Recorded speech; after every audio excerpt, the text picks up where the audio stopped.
అందరికీ నమస్కారం. తర్వాత ముఖ్యంగా మన తెలుగుదేశం పార్టీ ఆవిర్భవించినప్పటి నుంచి కూడా ఎన్నడూ కూడా కడపలో మహానాడు జరగలేదు.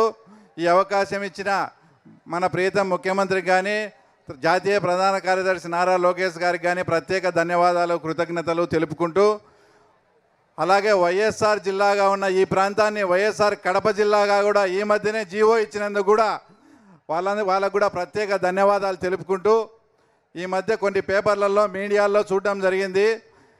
అంటే ఇక్కడ జగన్ ఇలాకాలో జగన్ అడ్డాలో మహానాడు జరుగుతూ ఉందని. 2024కు ముందు ఏమన్నా ఇది జగన్ అడ్డా జగన్ ఇలాకానేమో. 2024 సార్వత్రిక ఎన్నికల తర్వాత ఇక్కడ ఉమ్మడి కడప జిల్లాలో 10 సీట్లకు 7 సీట్లు గెలుచుకున్న తర్వాత ఇంకా ఎక్కడ జగన్ అడ్డా ఉంది, ఇంకా ఎక్కడ తర్వాత జగన్ ఇలాకా ఇది ఏం తమ్ముళ్ళు, ఏ అడ్డా ఇది? చంద్రబాబు గారి అడ్డా బిడ్డ, అవునా కాదా? తర్వాత ఎవరు ఛానల్స్లో ఇది జగన్ ఇలాకా అడ్డా అని ఇంకా ఇక్కడ నుంచి ప్రస్తావించకూడదని కూడా వాళ్ళందరికీ కూడా కోరుకుంటూ, ఇదే ప్రాంతం నుంచి ఇద్దరు ముఖ్యమంత్రులైనా కూడా రాయలసీమకు కానీ ఏదన్నా ఒక ఇరిగేషన్ ప్రాజెక్టు కూడా తెచ్చిన పాపాన పోలేదు. ఆ రోజు అన్న నందమూరి తారక రామారావు గారు తమిళనాడుకు డ్రింకింగ్ వాటర్ తీసుకుపోవాలనే నెపంతో తమిళనాడు వాళ్ళ డబ్బులు వెచ్చించి ఇక్కడ తెలుగు గంగను ఏర్పాటు చేయడం జరిగింది. తర్వాత గాలేరు నగర్ కానీ హెచ్ఎన్ఎస్ఎస్ కానీ ఇవన్నీ కూడా ఒక అద్భుతమైన ప్రాజెక్టులు మన నందమూరి తారక రామారావు గారు ఇక్కడ తలపెడితే 2014 నుంచి 19 లోపు ఈ ప్రాజెక్టులో ఎక్కడెక్కడ లొసుగులు ఉన్నాయి, ఎక్కడెక్కడ టన్నెల్స్ ఉన్నాయి, అవన్నీ కూడా కంప్లీట్ చేయాల్సిన బాధ్యత మన ప్రీతం ముఖ్యమంత్రి గారు తీసుకొని ఇప్పటికి మాకు ఆయన చెప్పినట్లు పులివెందులకు కూడా కుప్పం కన్నా ముందు పులివెందులకు నీళ్ళు ఇస్తానని ఆ మాట నిలబెట్టుకున్న ఘనత మన తెలుగుదేశం పార్టీది, నారా చంద్రబాబు నాయుడు గారిది. అలాగే ఇదంతా మా పులివెందుల ప్రాంతం అంతా హార్టికల్చర్ హబ్గా కూడా ఈరోజు తయారై పులివెందుల వాళ్ళు ఈరోజు అరటిని ఢిల్లీ, దుబాయ్కి ఎగుమతి చేస్తున్నారంటే మన ప్రీతం ముఖ్యమంత్రి నారా చంద్రబాబు నాయుడు గారు ప్రవేశపెట్టిన సూక్ష్మ సేద్యం కావచ్చు, తర్వాత డ్రిప్ ఇరిగేషన్ కావచ్చు.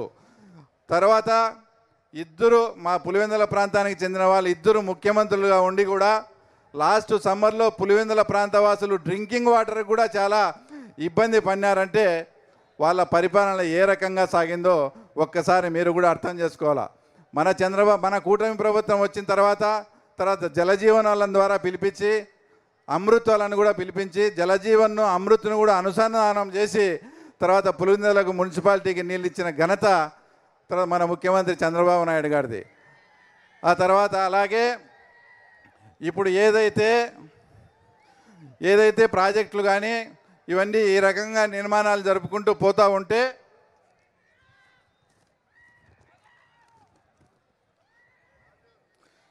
ఆ తర్వాత ముఖ్యంగా కడప జిల్లాలో ఉండేది వచ్చేసి నిరుద్యోగ సమస్య. మన గత ముఖ్యమంత్రి 5 ఏళ్ళు పరిపాలన చేసి కడప జిల్లాకు ఒక్క పరిశ్రమ కూడా తేలేదని ఈ సందర్భంగా మీకు గుర్తు చేస్తూ ఉన్నాం. తర్వాత ఈ మధ్యనే మన ప్రీతం ముఖ్యమంత్రి చంద్రబాబు నాయుడు గారు ఒక్క 10 రోజుల్లో జూన్ 10వ తేదీ జిందాల్ ఫ్యాక్టరీ వాళ్ళతో మాట్లాడినాం.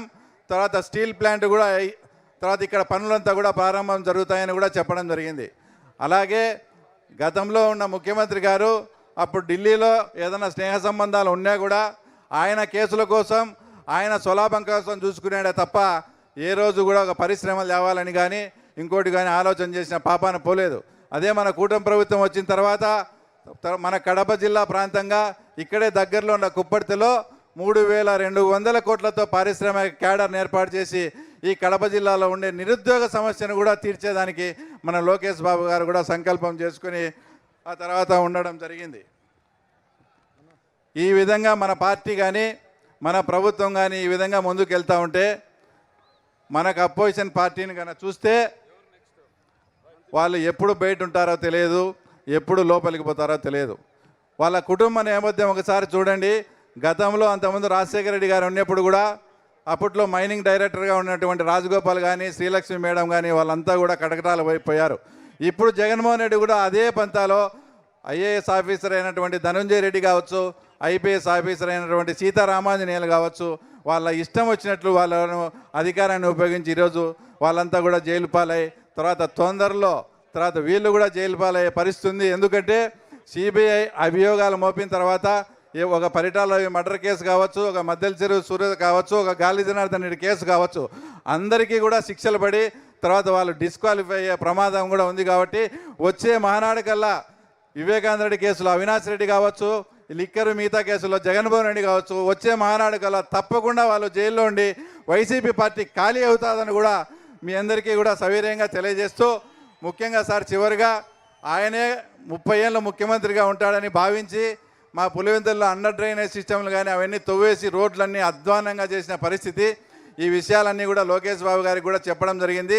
ప్రజలకు అత్యవసరము అతి ప్రాధాన్యతమైన విషయాలు మేము మినీ మహాడ్ జరుపుకొని ఒక 10 తీర్మానాలు స్టేట్ పార్టీకి పంపించడం జరిగింది. అవన్నీ కూడా అమలు పరిచే విధంగా అందరూ కూడా తగు జాగ్రత్తలు మీరు తీసుకొని తప్పకుండా మాకు చేస్తారని ఆశిస్తూ ఈ అవకాశం ఇచ్చినందుకు ధన్యవాదాలు తెలుపుకుంటూ జై తెలుగుదేశం.